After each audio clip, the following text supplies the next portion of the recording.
Welcome back to The Short Game. This is a show where we talk about short video games, or mostly video games, games that respect your time. But this week we're not talking about video games. Instead, we are talking about board games.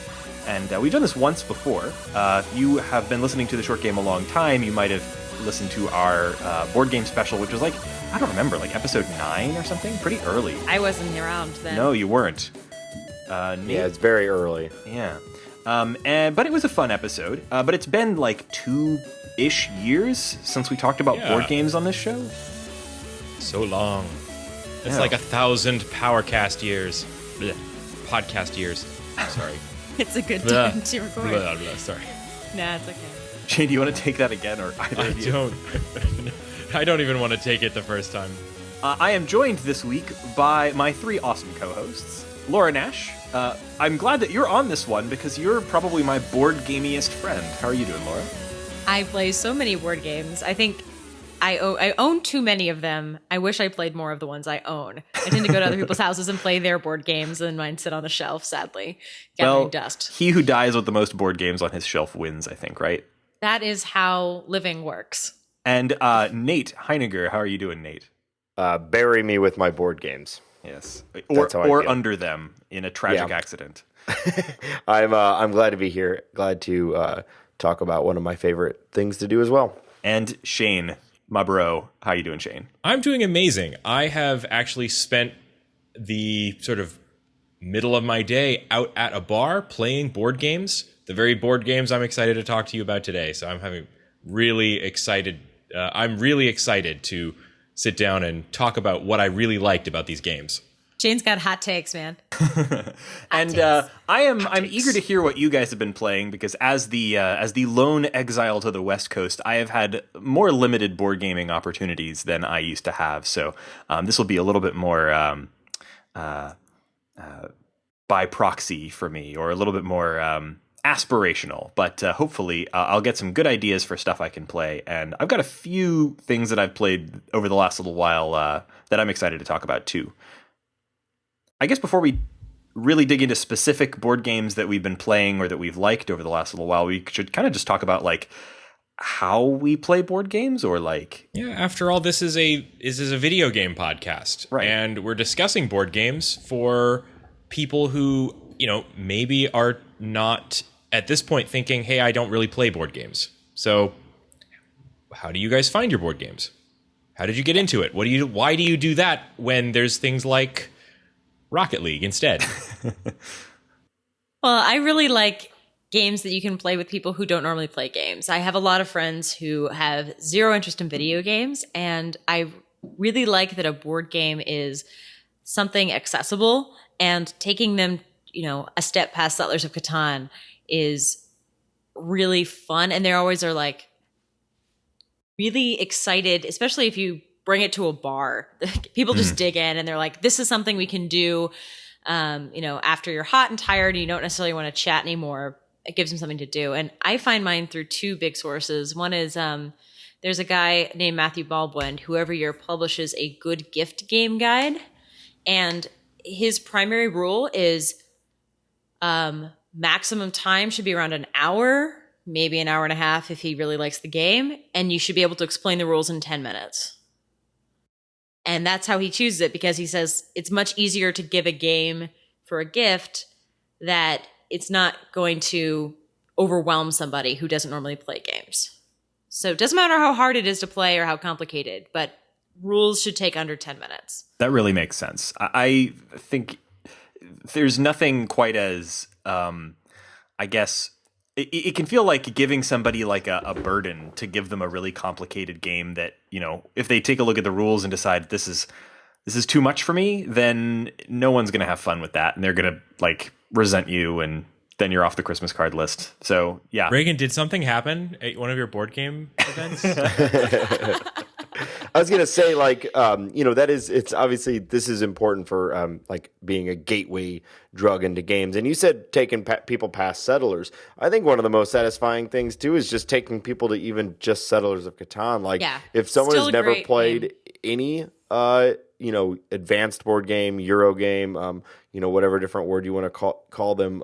Settlers can be kind of eye opening. That a board game can be more than just like, I rolled a 9 and you rolled an 8, I win. They can be a lot deeper. And with all that being said, like, I love some of the really intense, like 3-hour board games, but there is a time and a space or a place for those types of games. And I don't know how many of those we're going to be talking about today. I think we're kind of going to bridge the gap and mostly talk about the more accessible games that we've all loved. I will say my family really likes games, but has, in my mind, terrible taste in games because they choose the games that are really like classic titles like Risk that are themed for TV shows like Walking Dead Risk. And then they don't really have the best time playing it. I know my sister plays quite a lot, but she needs a lot of games that people can wander in and out of. So I tend to give her party games. I think it's just easier if you don't fight against the grain of the group. Like if you're all at a bar at a table and you're in, that game of Marrying Mr. Darcy was perfect because you could drink your way through it, role play, but everyone was there and attentive, and it wasn't very mentally challenging. Yeah, you're not going to get those people to sit down to a game of like Civilization or like. No, I'm not going to be like, let's play Puerto Rico in this bar. Oh man, No. It's nice to be pragmatic about the kind of groups that you're actually with. yeah. Like if you want to play those sorts of games, there are places to play that stuff. When I was playing the most games was at a period when I was living in New York and I was basically broke all the time. So I didn't have money to buy my own games. And I didn't even really have money to buy video games. I was seriously broke, but I also had an unbelievable amount of time on my hands. And so I started doing a board game meetup group that met once a week in a basement in Manhattan. I forget exactly where in town. Anyway, it was a weird experience because you were playing games with people that were serious board game nerds, but who had nothing else in common. Middle-aged lady who teaches Spanish classes in a high school, and a guy who works for the sanitation department, and some young hipsters, and a really, really old guy who wore the same sweater every single time I saw him, even in the middle of the summer. Like, weird people. But the thing was that I didn't care about any of that, because once you sat down to a board game table with these folks, they were really focused on the board games, and they were really interested, and they were reasonably fun to chat with. Everyone was drinking a beer or not and enjoying these games together. And I never had to buy my own games, and I was playing I basically learned a new game every single night. You'd go down to this thing and learn a new game and maybe play a game that you'd already played once. And if you're just sort of getting into board games and you can get past that social hurdle of playing games with people that you don't know, which is admittedly weird and awkward, that's another great way to discover games, because you can sit down with somebody who knows the game, is willing to teach it, will teach it to you, and then play a game with you. And that's great, because then you get the full experience. These are people who are used to teaching games, because that's all you're doing if you're joining one of these groups. Every time you play a game, there's going to be somebody in that group who doesn't know the game, so people get really experienced at teaching the rules. Yeah, I have never gone to a board game meetup like that, though I've definitely been interested. One of the reasons I am fortunate enough to have a group of friends in St. Louis here that do love board games as well. We don't play as much as we used to, but there was a time where we were playing, especially when I lived with like 4 dudes who love board games. We were playing different games like every single night, but it kind of checks off, we were talking about like why we like board games in the first place. I'd say there's like 2 things, and they're kind of related to this. Is one, I love the interesting mechanics that board games allow for that you don't see in any other video game. Sometimes obviously there's some crossover, but a really good board game is a truly unique experience. And 2, I love beating my friends in things, and that doesn't I'm not athletic, and there's very few like couch competitive games. Like I don't get very sad. Like I love online shooters. I played a ton of Destiny. I've been playing Overwatch, but the satisfaction from like killing a random online stranger and having a good KD or whatever pales in comparison to winning a 2-hour, 3-hour board game, or even like a 1-hour board game. It's it's one of the most satisfying things. I'm very competitive, though. I like to think that I'm very calm, and if I lose, I'm also happy for my friends who do well. I just want a good game, and like board games present. If you have a team or a group of competitive board game players who can all like really, really think and try to play the game as best as possible, it is one of the most satisfying and most fun things that I do. And I just trying out a new game. You know, the first time you play a game you've never played before, you have to like come up with a strategy and just like, I hope this allows me to win. And like a really good game will, even if you're playing with super experienced people, like a really good game should allow like a brand new player to win if they like play really well.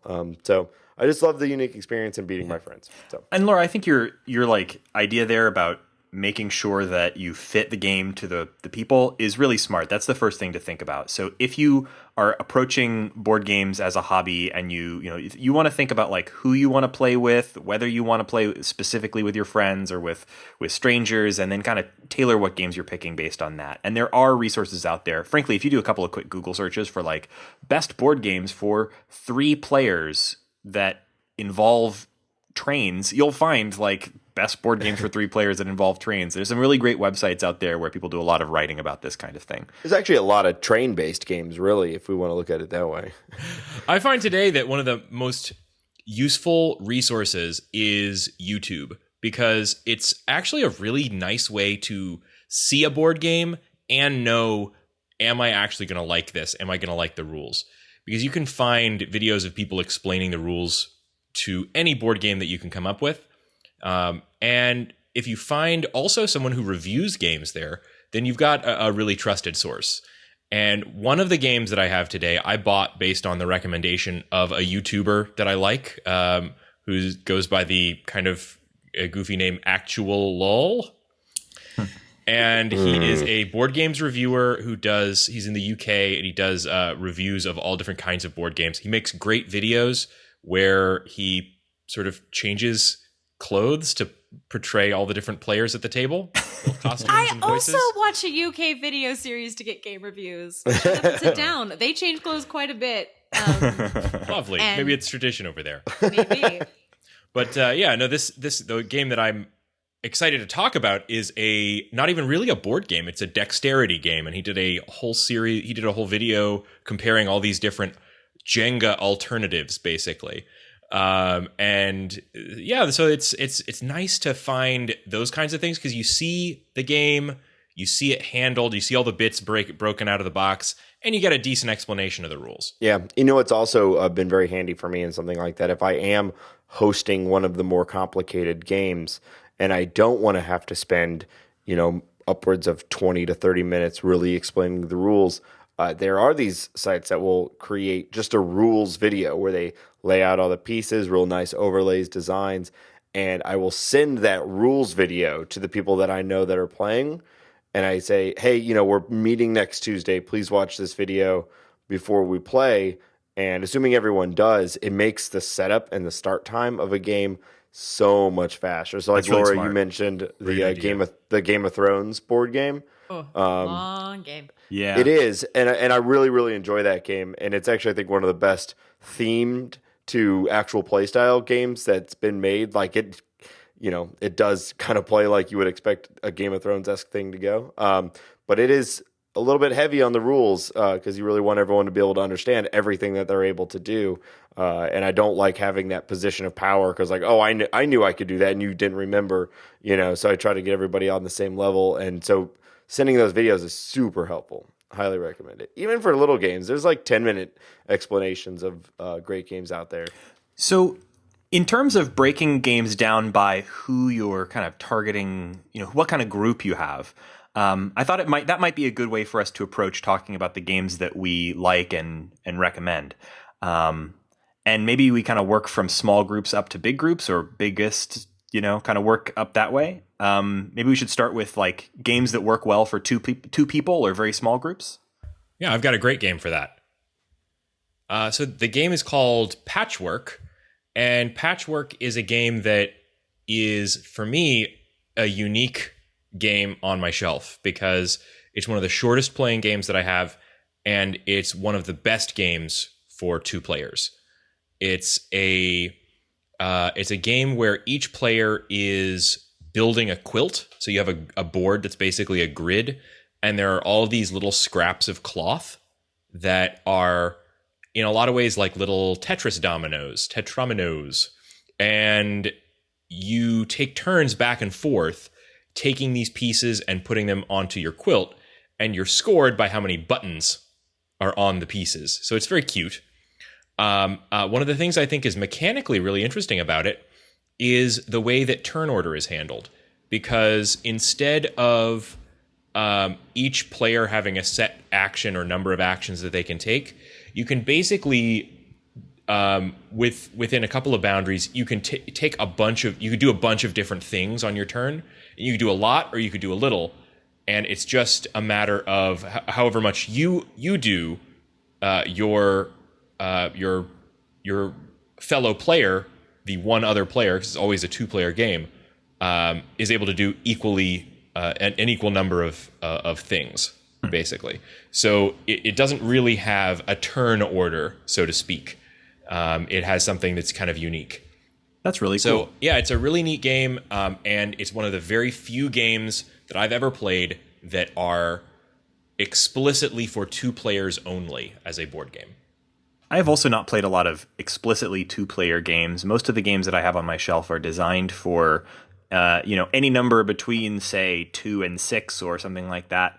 One game that I break out a lot to play 2-player, even though it's not limited to 2 players at all. I forget what the maximum number on it is, but it's very simple, and it's just worked well for me for 2 players, is Sushi Go, which is basically it's a card game. There's not really a board, but it's a set building game. And the fun kind of mechanic behind it is that everyone is dealt a set number of cards, and each turn, everyone picks a card that they want to keep, basically, and then passes their hand to the person to their left.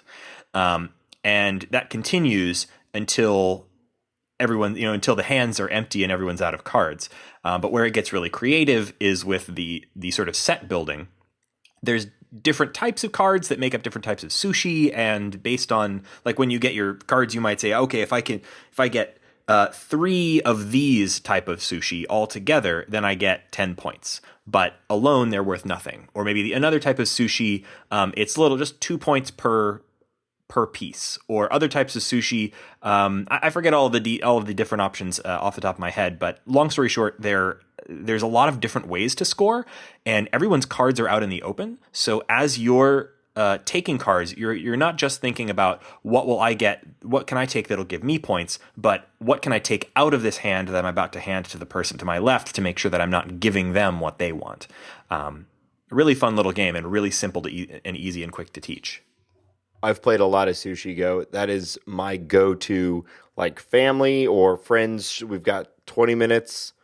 Let's play a quick game. And it is adorable. The artwork really on all the sushi is so cute. It's this, they're all like, little faces and it's adorable. Look up some pictures of the sushi. It's great. I picked it up because it's often kind of referred to as like a simplified version of Seven Wonders. Seven Wonders is another really popular game that kind of has a similar, like, take a card and pass everything to the person to your left kind of mechanic. But rather than being themed around, like, building a civilization, it's just about collecting delicious and cute sushi.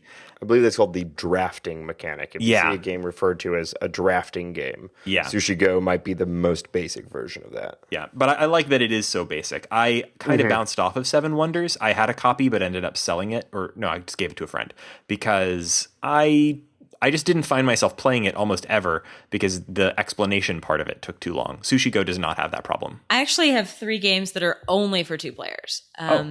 You cannot play them with more than 2. And I think they're fun because when you play them with somebody, the first time you play them, with a friend, they've usually never seen these before because they're pretty uncommon. The first one's Lost Cities, which is gorgeous.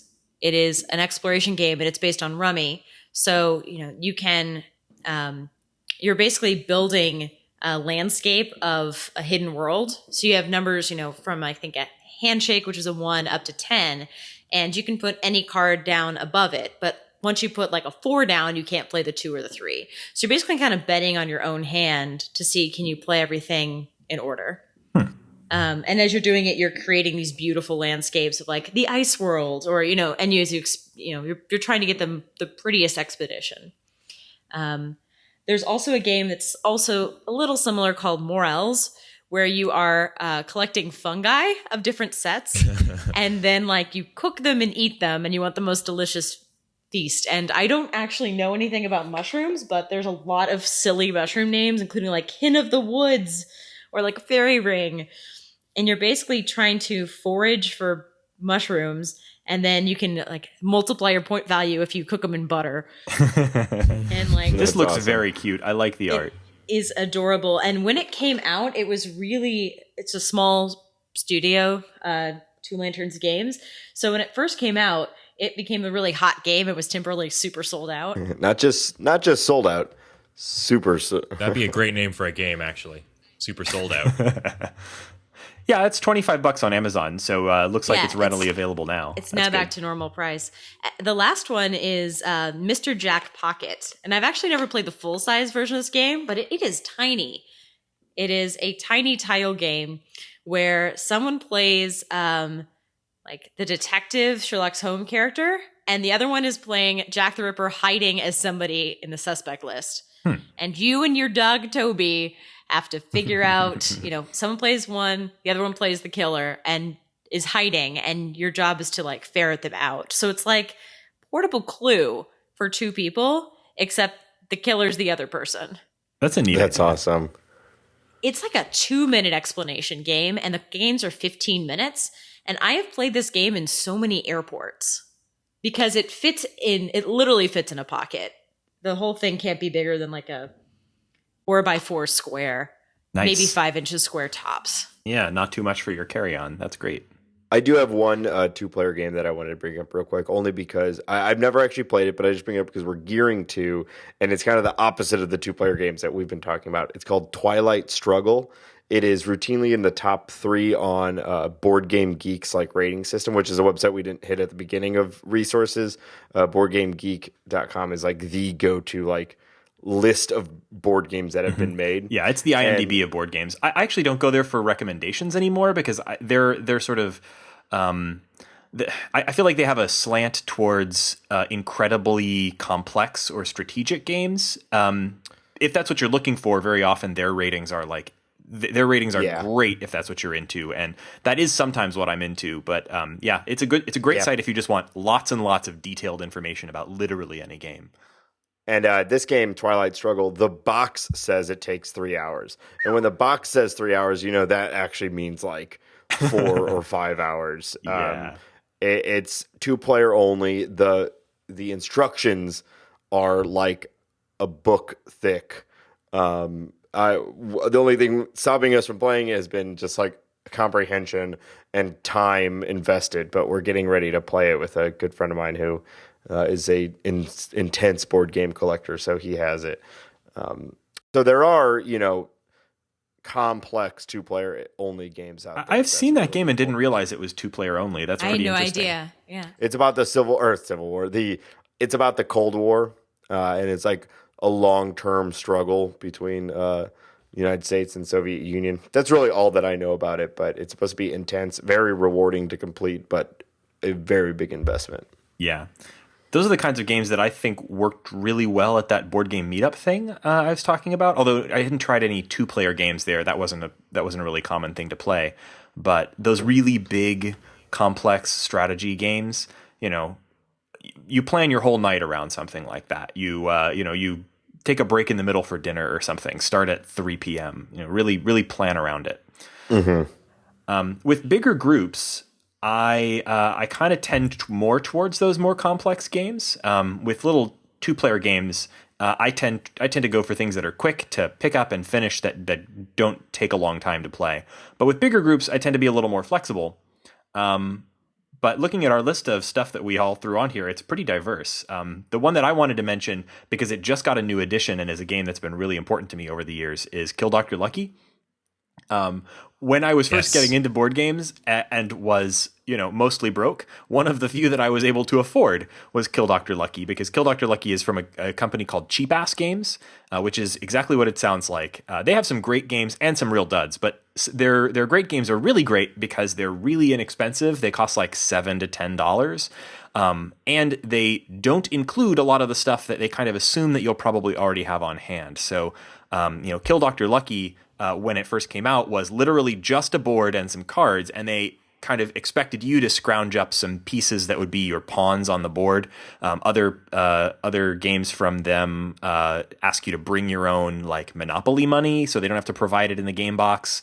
Bring your own dice. Maybe That's just things cruel, like cards. asking you to have a copy of Monopoly. It is kind of, but I guess the idea is like you can scrounge Wait, the money out of you Monopoly. don't You're have a never gonna copy of play that. Monopoly? I don't. Ugh, that game. I do not like Monopoly. But, No, who does? But everyone, I have a copy of it. I've Yeah. had it since I was like 14.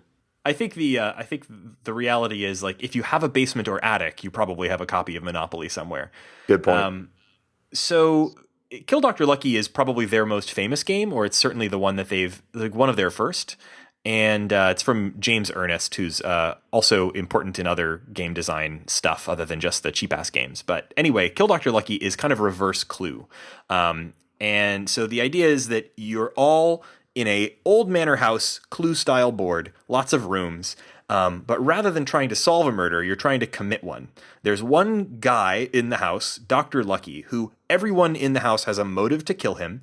And so, but you also don't know that everyone in the house wants to kill him. Everyone thinks in game logic that they're the only one who wants to kill him. So you need to get Dr. Lucky alone, get a weapon, and try to kill him. But everyone else also wants to be the person to kill him, so all the other players can use cards to cause your murder attempt to fail. And so there will be dozens and dozens of attempts on Dr. Lucky's life as he sort of skips merrily through his mansion, trying to. Everyone tries to get him alone and commit a murder in amusing ways. So your weapon cards are things like tight hat or bad cheese, and it's all very kind of funny. It's also fast paced, and the rules are really, really, really simple. So it's great because you can pitch it easily to people. You say, "You've played Clue, right? This is the reverse where you're trying to commit the murder." That's a great. And everyone hook. laughs and Yeah. goes, great. Great, and everyone's on board at that point. But it's also not dumb. Like there's a little bit of strategy here, and it's really fun to play. I've played it dozens and dozens of times over the years, and I've always had fun with it. And different groups give you kind of different dynamics. It had gotten kind of hard to find because it was no longer in print, and it's gone through a few editions. But there was a Kickstarter recently, and now thanks to that Kickstarter, it is back on store shelves. And so you can get a nice deluxe version of Kill Dr. Lucky for not that much money. They've revised the rules to get rid of some long-standing issues that I had with the game. They've now got a reverse to the board that's got a sort of different variant of the house, so you can kind of get a new style. The cards are better. Everything about the new version is great. A+ on it, and it's available. So, and that's a really big plus. So I definitely recommend the new edition of Kill Dr. Lucky. I played that game with you, and I love the concept of the cheap ass games. And I loved playing this game. I'm going to check out this new edition. That sounds great. It's quite beautiful. Kickstarter definitely, you can see every dollar they spent on the game, including a reversible board, so you can play with smaller groups of people or larger. Yeah, that's a really clever thing about it. The board is built to fold, so you can kind of fold it out into different sizes of the manor and kind of close off wings that aren't used. That was always one of my problems with it, was that if you had, say, 3 people playing the game, the manor was really big and it would take a long time to get from side to side. And so a game with only 3 people would take a lot longer than a game with like 6.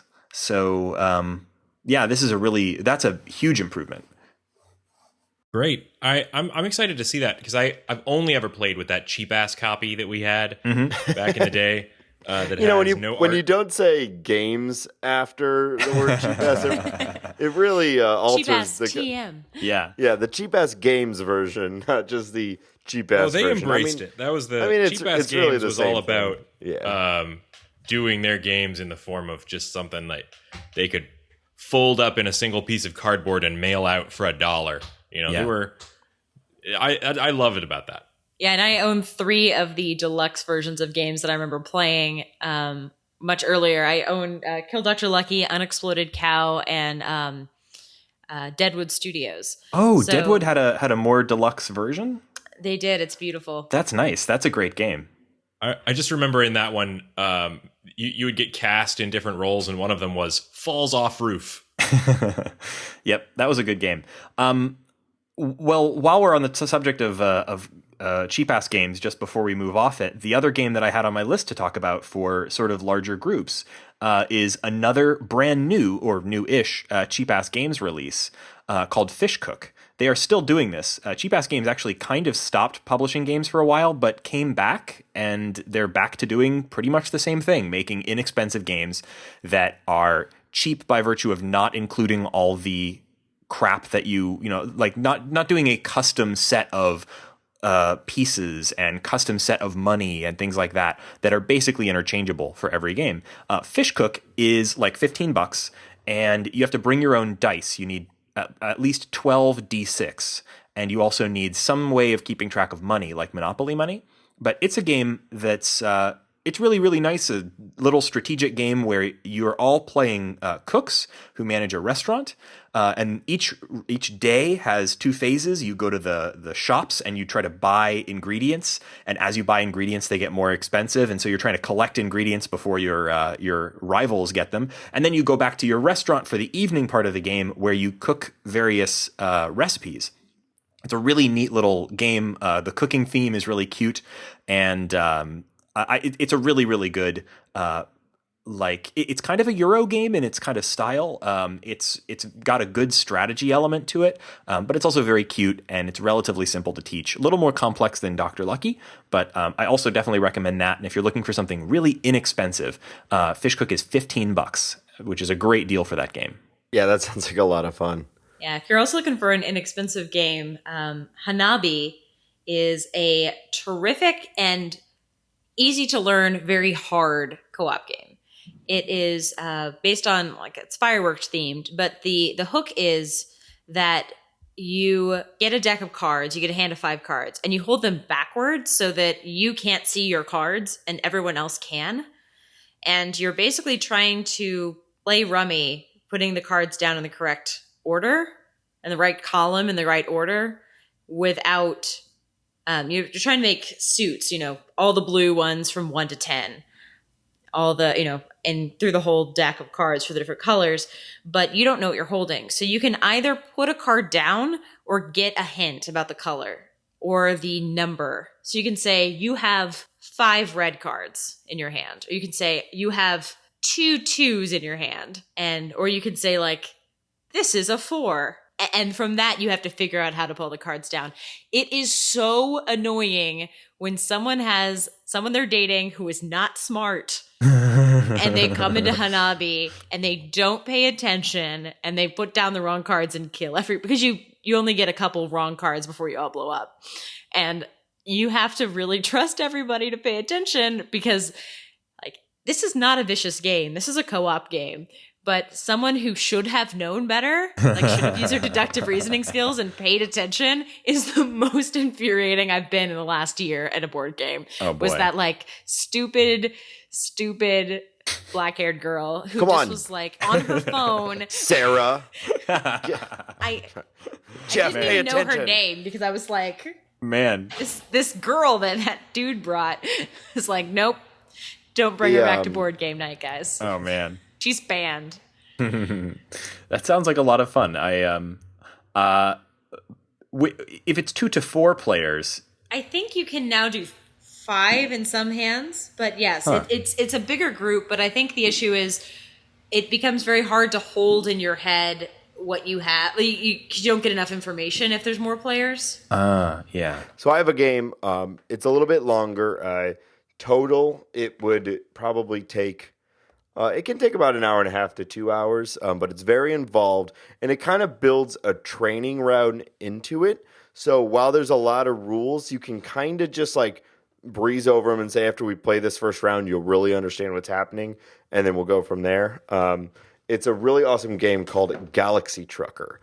It's a really unique concept. I've never played a game like it before. Basically, it's 2 to 4 players, and you're all building spaceships using a tile system, sort of like if you've played Carcassonne, how there's like a road can only be touching against a road, or a grass piece can only be touching a grass piece. This, you have a big board that has a grid on it in the outline of a spaceship.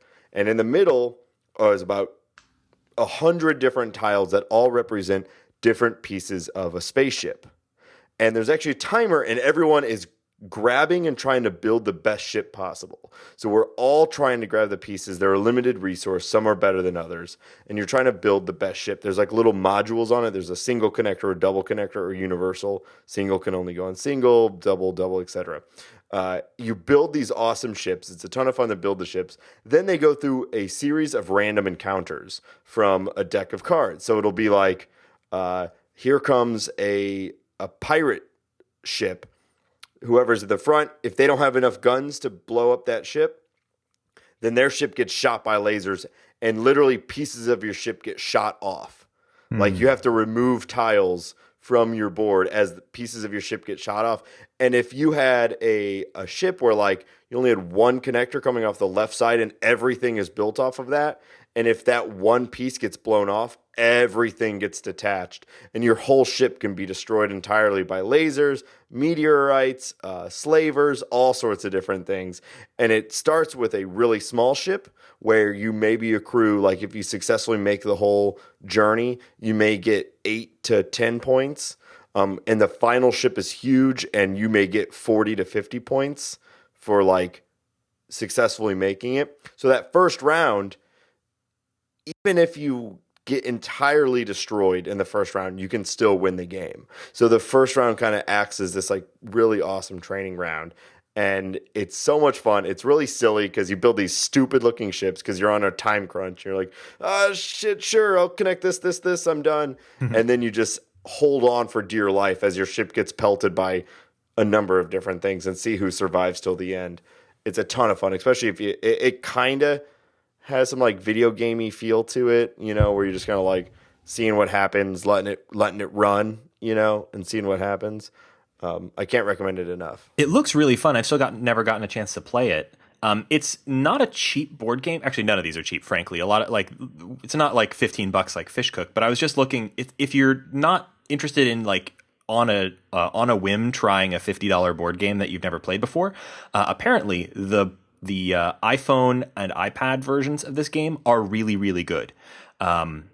And that's like $5 on the App Store. I think there's also I've never played for those Windows either, or something. but I haven't played those either, but the Pocket iPhone version and the iPad version, as well as the Windows version, have come pretty highly recommended from folks that I've talked to about this game. Like when we did our episode on turn-based asynchronous multiplayer games, mostly on iOS, this was one of the ones that people really mentioned a lot. So if I'm probably going to give this a try on my phone before I give the hit the buy button on Amazon on the big box.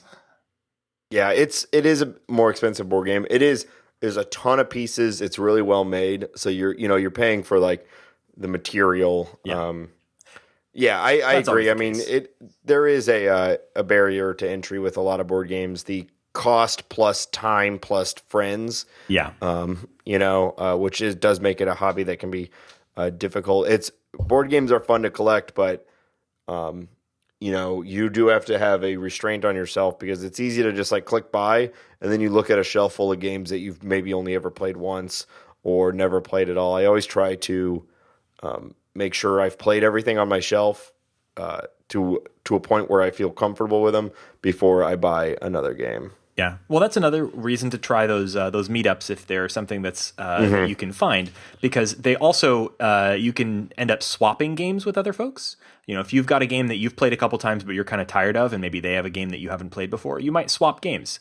And a lot of board games are in that price range where they're about the same as like a big PC or console game, like $50-$60. And so, since they all tend to be kind of in that same price range, it's pretty easy to just say, hey, you want to swap this for that? And a lot of folks will just say, yeah, let's do that. So, definitely recommend finding ways to expand your board gaming by swapping games or playing other people's games rather than just buying games yourself. Any While other we're games on on the? Go ahead. Yeah. While we're on the mayhem kick, King of Tokyo is a game where you are playing giant monsters taking over Tokyo. And it's kind of based on, Yahtzee rules. You roll a bunch of dice and take over, but you actually have stand-up cardboard monsters, which are great. And you can either be in Tokyo or the outskirts. And if you are currently rampaging Tokyo, all the other monsters can attack you to take over Tokyo. So you're basically competing for a tiny piece of space. But you can also layer on flame breath or tentacle arms. You can power up your creature. And it's all rolling die. Really easy. And it is very fun to wreak havoc. I mean, there's Gigasaur and Cyber Bunny. It's designed by the guy who did Magic the Gathering, and I don't know what he was doing when he decided to do a Japanese monster-themed game, but I didn't realize that was fun. him. Richard, I forget his last name. Garfield. Yeah, he also did Robot Rally or Robo Rally, which I also really enjoy. Great game. That's if you awesome. like the sort of programming. We talked about it a little bit when we were doing our episode on Human Resource Machine because it reminded me a bit of it. It's a programming-oriented game where you give your robot commands and it executes those commands and amusing things ensue. I guess that's sort of the short version. Yeah, and this is pretty great because it's 20 minutes. I really liked King of Tokyo when I got a chance to play it a while back. And yeah, being short is wonderful, but it's also just it's fun based on the theming of it, because it's so cool how you can customize the little monsters. The art is wonderful, and you really get the feel that these giant monsters are duking it out, because it's kind of right there in the name. It's the King of the Hill kind of game where you're either number one and fighting off everybody, or you're trying to get that Number top one spot. It's Yeah. King of the Mountain with giant monsters, and it's super fun. And there is a variant that's a little more strategic called King of New York. I knew I had the choice of buying one or the other. I chose King of Tokyo just because I knew my group was more likely to pick up a game that was simpler. But if you're looking for something a little richer, there is a more strategic bent of it called King of New York. Speaking of games where you are leveling up your creature, I got a chance to play a game that I've wanted to play for a long time. I bought it. I've been watching it sit on my shelf, Nate. It's Evolution. I played Evolution through for the first time today, and I had an incredible blast. This game is so cool. You start off with one species, and each species you're tracking how big their body size is and what their population is. And then you just start layering on. You can have more than one species, and you can have different traits for your species, and that's where things get really cool, because the artwork for this game is gorgeous. That's the first thing that drew me in. It looks like Lisa Frank meets Origin of the Species. Dial back the Lisa Frank color scheme. If you're thinking it's neon and stuff like that, it's not. But it is very colorful. It kind of is, though. Man, I'm looking at the front of it, and look at this lizard. Those are some gorgeous colors on that lizard, man. Oh, yeah. Everything in this book is gorgeously colored. But the thing that drew me to this game as well, and the number one thing I think I like in a game should be fun to play with as much as it is fun to play. And what I mean by that is that the tactile experience of the game can really matter. And so I'm just going to tell you a little bit about this game. There's a board that looks like a watering hole that you get to put the food on. Every player has these beautifully screen printed custom bags that they put the food points in. You could literally just keep them in a pile in front of you. Having the bag makes it, I guess, a little easier to hide, but they didn't have to go this far with it. And one of the things that I love the most is, let me see if I can find him in here. Where'd you go? Here you are, the Brontosaurus.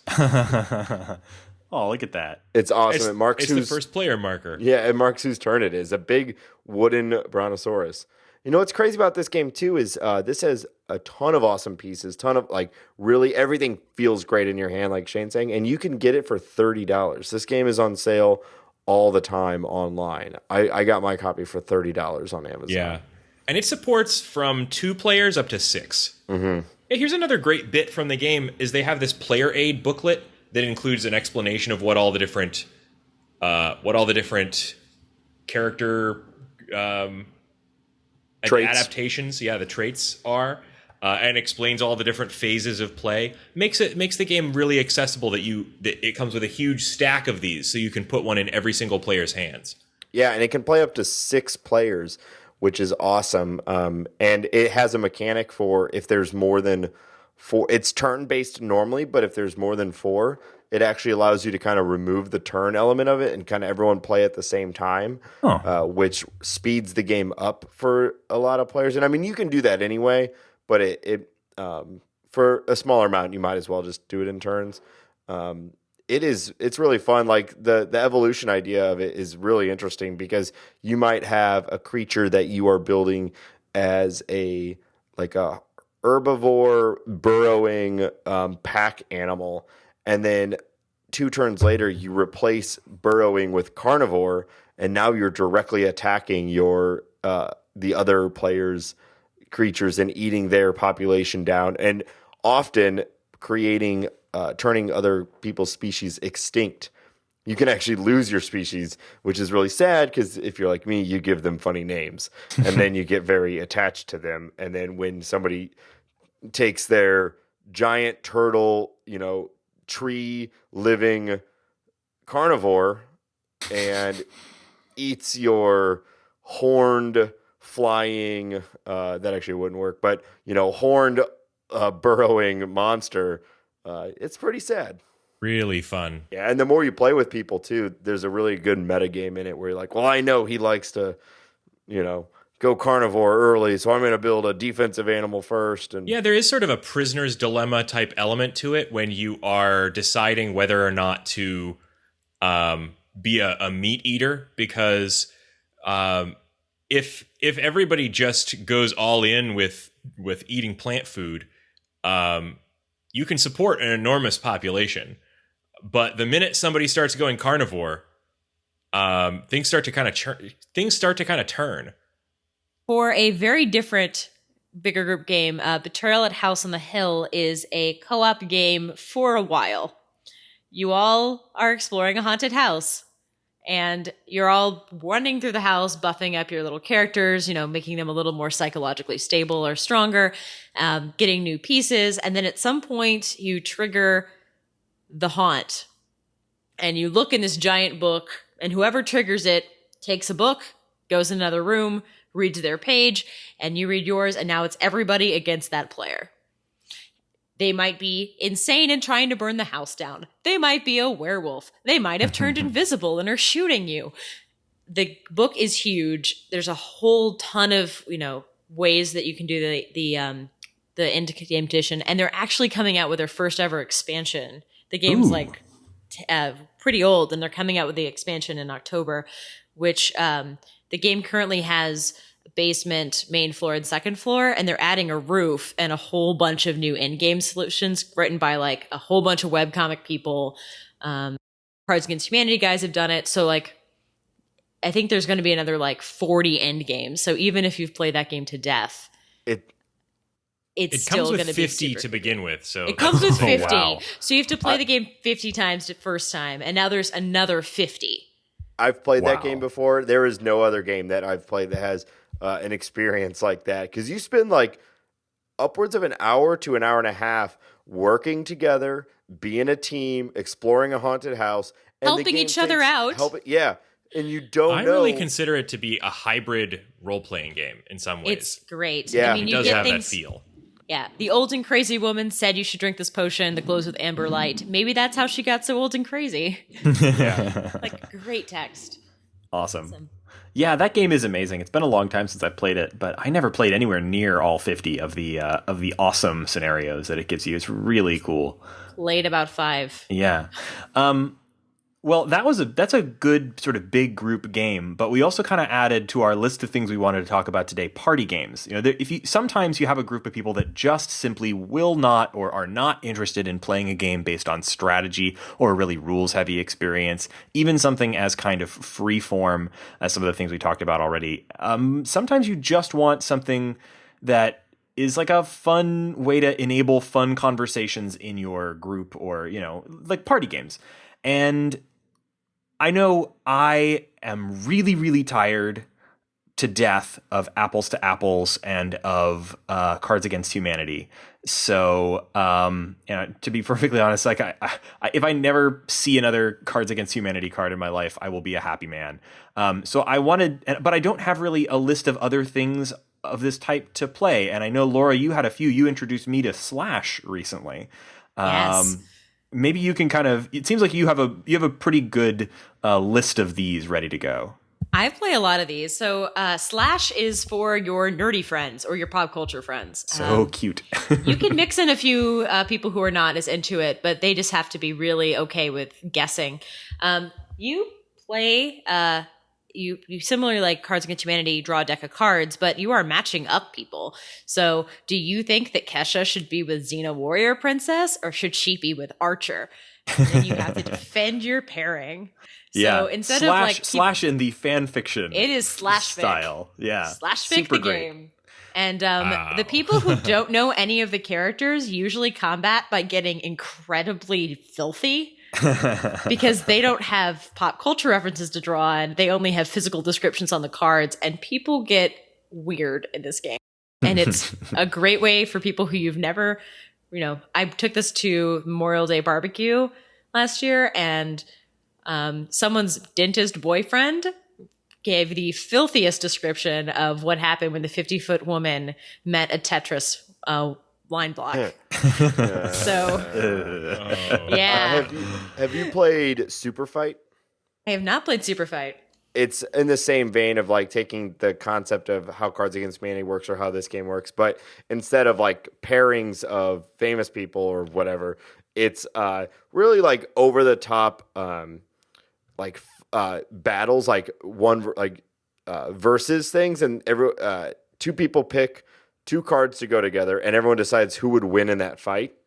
So it would be like a shark with a giant hammer versus, a robot with, it's all silly stuff like wielding a tornado or whatever. And then everyone else in the party has to decide who would win in that fight, and whoever wins gets the point. And it'll be pop culture stuff in there. So it'll be like Michael Jackson and you pick two cards. So it's really, really funny. And you get in this most ridiculous arguments where it's like, well, a shark with a laser gun would for sure be able to survive on land long enough to be able to fire its laser gun. Stupid arguments like that. Super satisfying.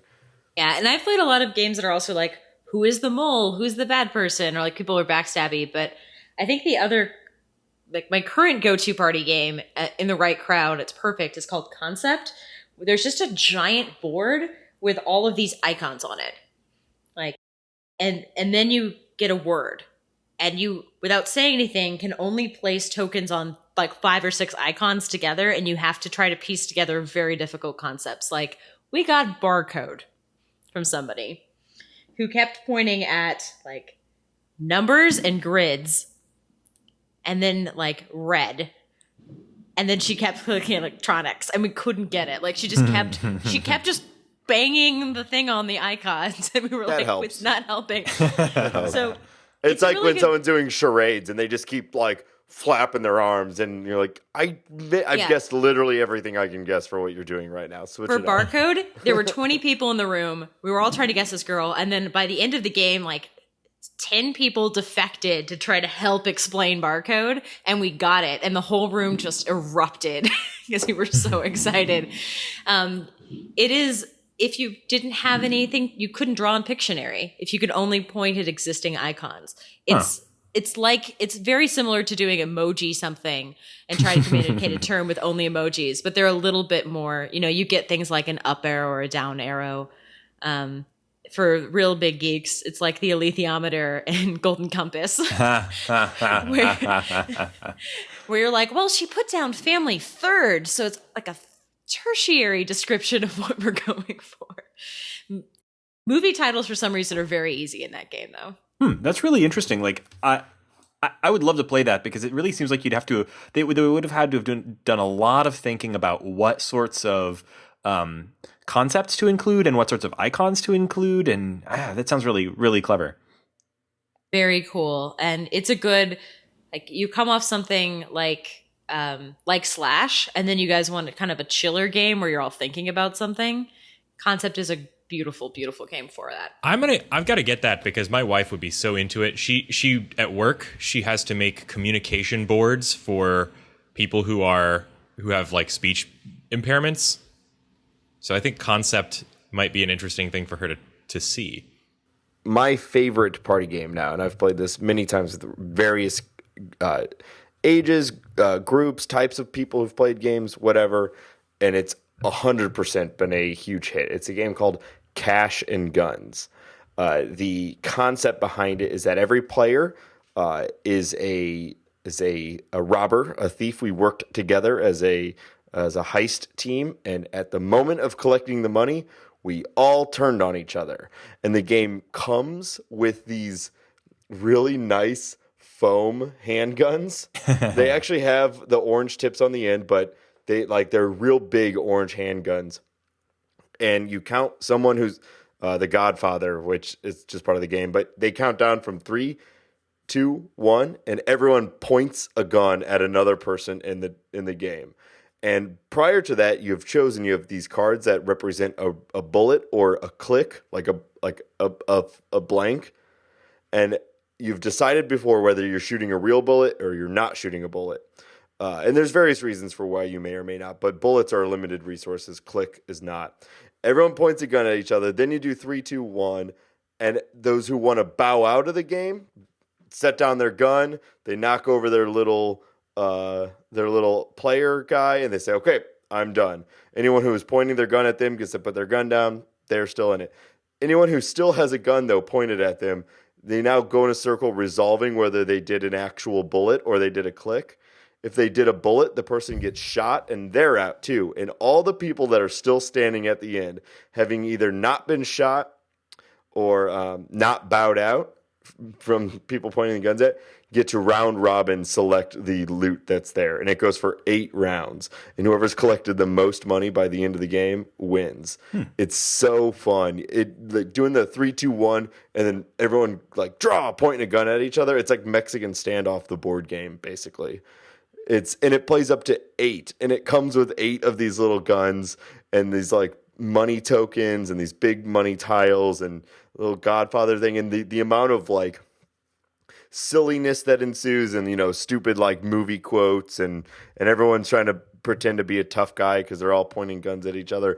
And what's great too is the game, even with 8 people, takes maybe, with a full game, maybe 40 minutes.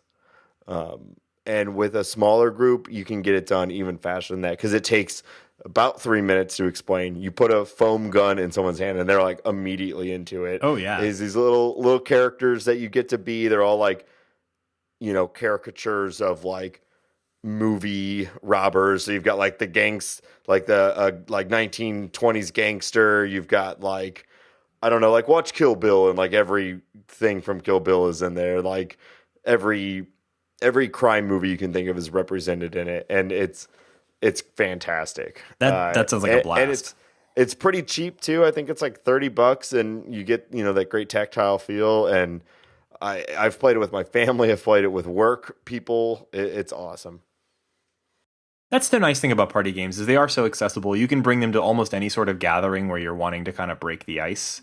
And people were there's certain types of games where you don't have to feel like you're, there's not a particular type of person that's into those kinds of games. Something like that, I feel like you could probably get almost anyone to play. Yeah, I do. I really think so. Unless you were, and not that there's anything wrong with this, if you were really against guns and pretending to point a gun at someone, that's the only reason I could see someone having a problem with this game. Otherwise, it's a ton of fun. My mother would never have bought it for me, but I would play it. Totally. I used to play a game called Spree where you basically ran around a mall stealing stuff. Oh yeah, I've played Spree. That's another cheap ass game. Cheap ass game. So Yeah. I feel like Cash and Guns is the evolution of that game. Spree was a blast. Well, there are probably 1,000 more games that we could talk I about. do have one last game I want to talk about, Reagan. Okay. Before you start wrapping us up, All right. and that's Via Paletti. Oh. So, the final party game that I want to talk about is a game that is very different. It's really a whole different genre of game from the kind of games that we're talking about up to now. It is a dexterity game. And so for most people, and for me, really up until recently, I hadn't really thought about dexterity games in the same way as board games. I basically thought about Jenga, and that's about it. And Via Paletti is a game that has so much more to it. It's very similar to Jenga in that it's a game where everyone is collaboratively, going to, building a tower, and the loser is going to be the guy that knocks it down. But it's a game that has a lot more strategy than that. There's great bits. So I'll just show you what I'm talking about here, rather than just some boring. Yes, slabs show of the wood. podcast audience, Shane. I'm going to show the podcast audience, but the you can just hear the sound of these bits of wood jingling and jangling, right? Here, podcast audience. But it's got different colors and different kinds of pillars, and each player has a color of pillar. And what you're trying to do is build this tower up as high as you can, because whenever a new layer is added to the tower, scoring starts over. And you get scored based on how many pillars of your color are on the highest layer of the tower, right? And so you have to build up and up, laying down ever smaller and smaller floors. And there's 5 possible floors of various different crazy colors and sizes. And one of the most fun things they've done is they've included this tiny hook. It's a little metal hook with a little wooden handle. And you think this is something that's silly, but you really need this thing to fish out the pillars that you're trying to get from, underneath in the middle of this tower so that you could place them on top. And the strategy element that's added by having there's 3 different kinds of pillar worth 3, 2, and 1 points based on their size. And trying to get your pillars up into the top stack and making sure that your high value pillars, the big fat ones, are not trapped in a lower stack as a support structure, creates this sort of strategic element that I have never seen in a game like this before. And so you still have all the fun of building with blocks and the fun of that inevitable moment when the tower comes crashing down. But on top of that, you've got some kind of really strategic thinking that you have to put into making sure that, who's going to place the block and who's going to place the new floor, and what tiles are they what pillars are they going to cover with the new floor, and is that going to make it hard for me to get my posts up to the next level? So it's really, really neat, and I cannot recommend it enough. Wow, like if you look at the pictures of this on Board Game Geek or on Amazon, like it looks like one of those it's full of different colors and everything. Kind of reminds me of those mobiles that you'd see in art museums, and I can't remember the name of the guy who Miro? makes those. Maybe, yeah, I think. Anyway, it's very abstract, but very it's wild looking. I love it. I can't wait to play this. It looks like a blast. Oh, it's super fun. I lost the game that I played of it today, but I was going to win if I had managed to pull one more of my pillars out successfully, and I didn't. And it's that kind of moment of drama that I think really makes for a fun dexterity game. And this game's got it every single time. That's awesome. Well, like I said, there's 1,000 games we could talk about on this show, and this is really this is not intended to be a definitive cataloging of all of the best games we have ever played or anything like that. Just sort of what we've been playing lately and what we're into, but all of those are super fun. If you, listener, have a game that you think we ought to check out, definitely let us know. We have a form on our website. You can go to www.theshortgame.net and click on contact, and you can send us an email. You can write us a thing on our website. You can tweet at us @_shortgame and recommend board games to us, because we actually really like getting solid game recommendations. And tweet us pictures of you playing games. I'm still delighted by the folks playing Marry Mr. Darcy. Oh yeah, that was great. So yeah, if you play a game that we talked about, or the one that you think we ought to talk about or check out, tweet us a photo. We really enjoy that. And that's @_shortgame. I am also on Twitter. I'm Reagan Kelly. You can find me on Twitter @ReaganK, RayGank. Laura, where can people find you? Find me at Laura J. Nash. And Nate, where can people find you? You can find me @NateSTL. And Shane, where can people find you? I'm at 8-Bit Shane. And thank you so much for joining us on this episode of The Short Game.